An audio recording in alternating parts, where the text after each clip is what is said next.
Halo, selamat sore Bapak, Ibu, Abang Kakak yang udah jadi penonton setia di curhatan saya.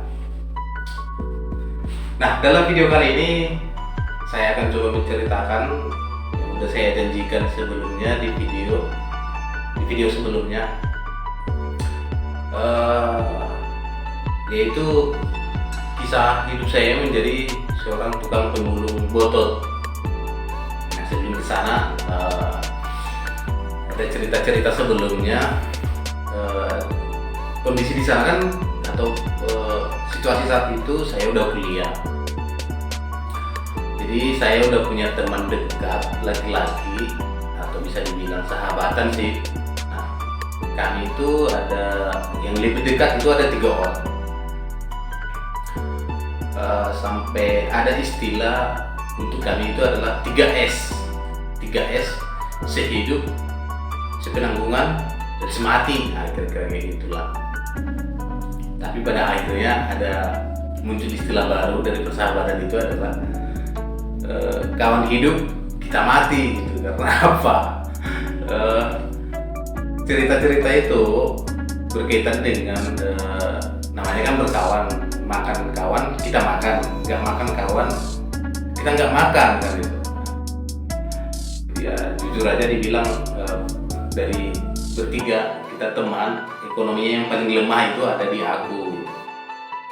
Nah jadi kenapa sampai ada istilah kawan hidup kita mati itu karena pada akhirnya mungkin dia saling menyadari ini nggak kuat, ini nggak sanggup gitu. Jadi terakhirnya ada beberapa dari kawan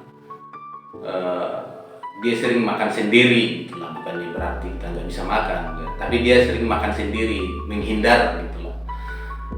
Itulah kali itu terakhirnya ada istilah dan bubarnya istilah 3S, hidup, semati, sepenanggungan kayak gitu. Nah, berkaitan dengan kelanjutan video saya sebagai seorang pemulung botot. Kenapa sebelumnya saya ceritakan ada kami sahabatan 3S? Nah, karena ini berkaitan juga dengan salah satu orang di antara mereka gitu. Nah, jadi dulu itu saya mulung botot di malam hari. Di malam hari, bahkan juga di siang hari, di waktu kuliah gitulah, di jam-jam kuliah gitu. Nah jadi dulu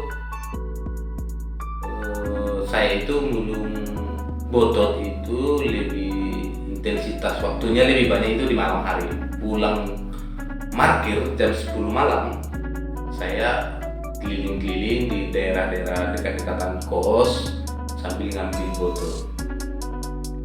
Nah, bercerita sedikit banyak, hasil botot yang pernah saya jual itu pernah mencapai 700.000, 750-an gitu lah.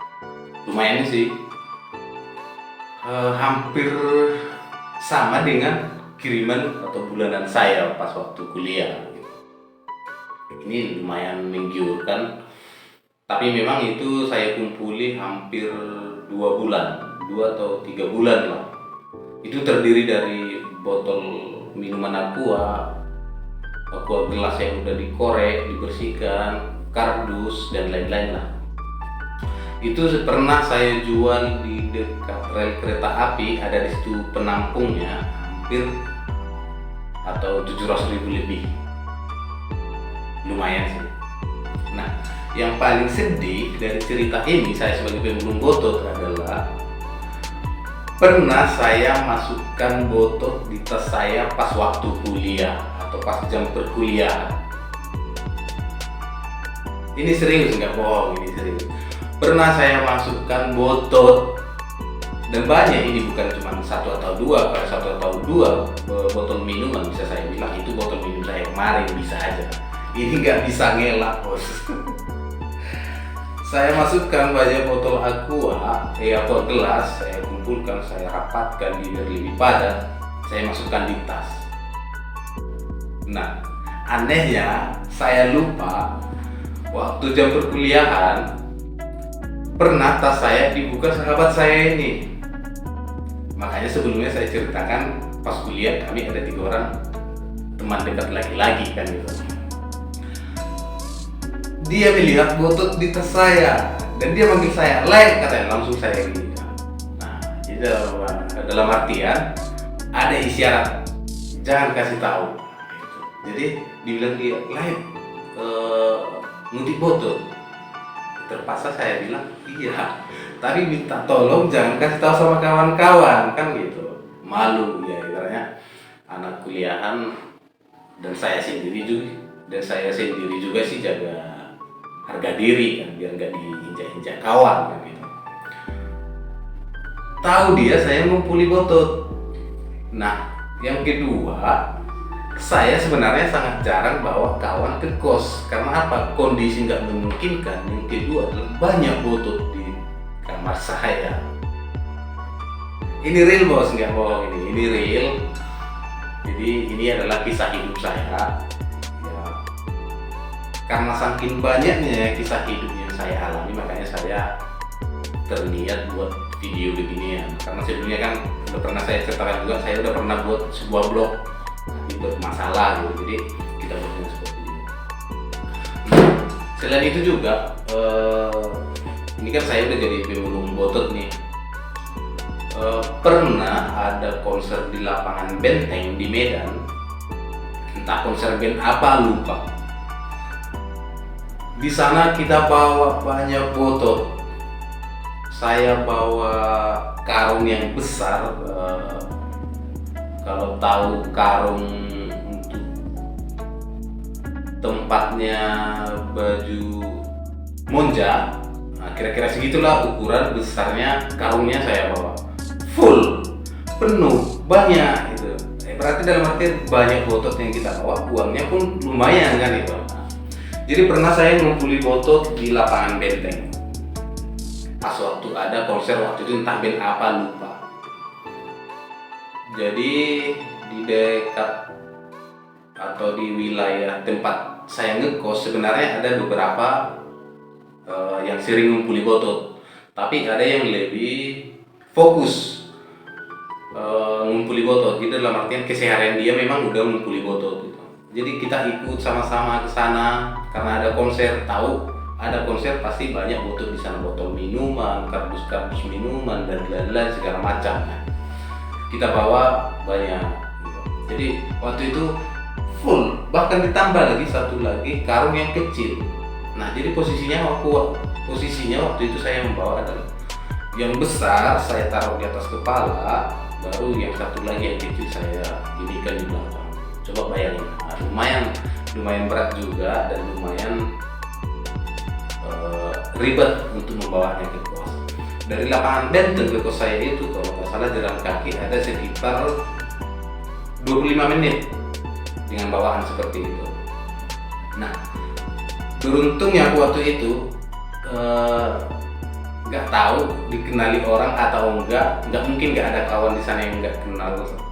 Nggak mungkin nggak ada orang yang nggak kenal sama saya di sana pada waktu itu. Tapi di sana waktu itu saya pakai topi, saya pakai masker, bukan masker ini tapi kain saya ikatkan di mulut gitu. Makanya mungkin nggak dikenali orang. Jadi kemungkinan besar kawan-kawan kuliah waktu itu ada nonton konser itu, tapi mungkin nggak ketemu atau mungkin nggak dikenalinya. Nah itulah keberuntungan saya waktu itu. Nah, jadi botot udah di tangan, dibawa pulang, itulah setelah konser siang.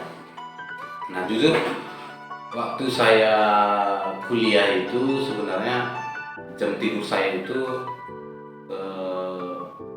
bukan dibilang kurang, enggak kurang, tapi sedikit.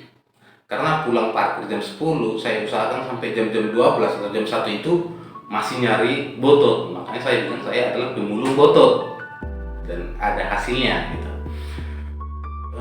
Jadi ini semua pemasukan yang dari parkir, dari botot saya pergunakan untuk kuliah.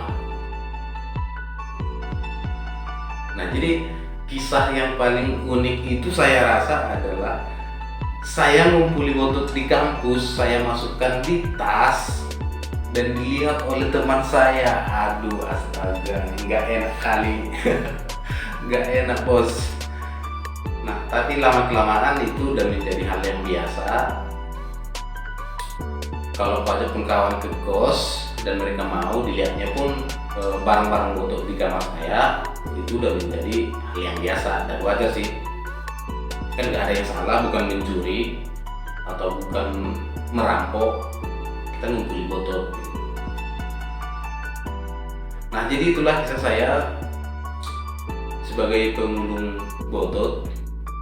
Di kampus juga pun, kalau selagi bisa saya silapkan dari mata orang untuk ngambil botol aqua atau aqua gelas, itu saya usahakan. Di kampus, ini nggak bohong, di kampus sendiri selagi bisa saya silapkan dari mata orang, itu saya usahakan saya masukkan ke tas, saya bawa pulang ke rumah atau saya bawa pulang ke kos. Seram ya.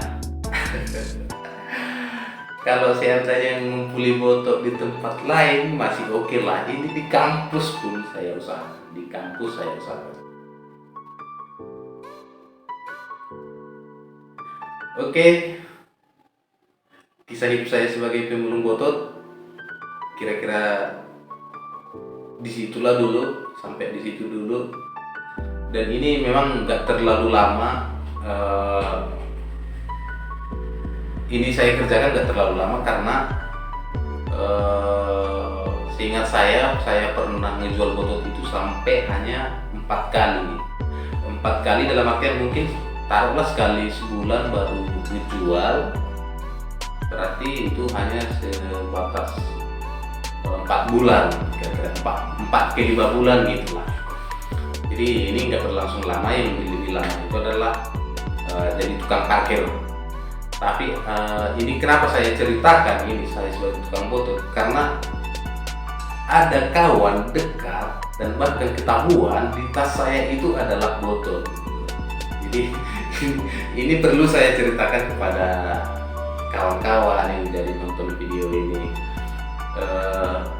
Usaha yang saya lakukan untuk menghasilkan uang gitu.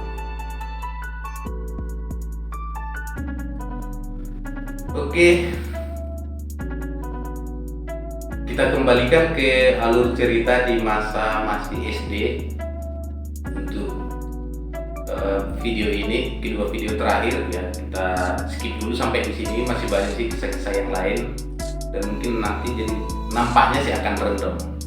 Jadi akhir kata dari saya, jangan lupa untuk subscribe, bagikan video ini, mana tahu bisa jadi motivasi bagi kawan-kawan yang level ekonominya seperti saya, atau mungkin yang niatan untuk membantu orang tua dalam menunjang pendidikan yang sedang dijalani. Oke, jangan lupa subscribe, like, comment, share. Akhir dari kata saya ucapkan terima kasih. Sukses buat kalian. Lanjut untuk video berikutnya. Oke, sekian dan terima kasih.